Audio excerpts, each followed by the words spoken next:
এই বাড়িতে কি রান্না বান্না হয় না, খাওয়া দাওয়া হয় না? হয় তবু নাকি লেগা রান্নাঘর কোনো চুলা নাকি? চুলা তো দুই পদের ছিল, মাটির চুলা ছিল, গ্যাসের সিলিন্ডারের চুলা ছিল, আমি ভেঙে ফেলাইছি। কেন? তোমার লেগে আমার জন্য কেন?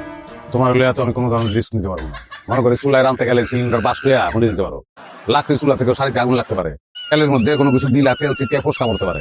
আমি তো এইসব রিস্ক নিতে পারবো না। আসলে কিছু নাই, এখন 3 বেলায় আসবো, 3 বেলায় আসে, যে বাড়িতে টাকা পয়সা দেওয়া আছে তারা 3 বেলা খাওয়ান দিয়ে দেবে, কোনো সমস্যা নেই। এটা কি হোটেল না বাড়ি? বাড়ি তাহলে চুলা বডি দা সবকিছু আমার লাগবে। আমি নিজের সংসারে নিজে রান্না করবো। পায়ে ধরে, এটা আমার পক্ষে সম্ভব না। এটা বললো না, আমি এই রিস্ক নিতে পারবো না। আমি জীবনে বিয়া করতে করতে আর বউ কবর দিতে দিতে আমি ক্লান্ত হয়ে গেছি। তুমি আমার 4 নম্বর বউ, আমি আর বিয়া করতে পারবো না। এটা আমার পক্ষে সম্ভব না।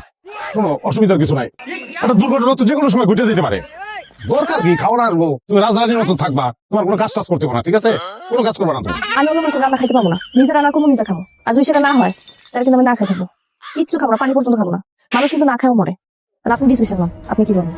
তবে তো মানুষ যে কি চায়, কইলাম সুখের কথা শান্তির কথা, এটা ভালো লাগে না। নিজে রানবো, কিছু যদি ভুলটা যায় তাহলে আমার কি বল।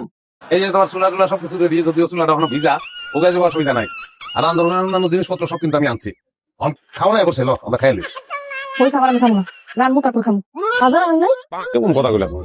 এখন বাজারে যাবো, বাজার আনবো, তারপর তুমি রানবা, তারপর খাইবা। সকালবেলা না খাই থাকলে গ্যাস হয়, গ্যাস থেকে আলসার হয়, আলসার থেকে ক্যান্সার হয়, তোমার দুটো পায়ে ধরি। বাদ দাও, চলো খাইতে চলো।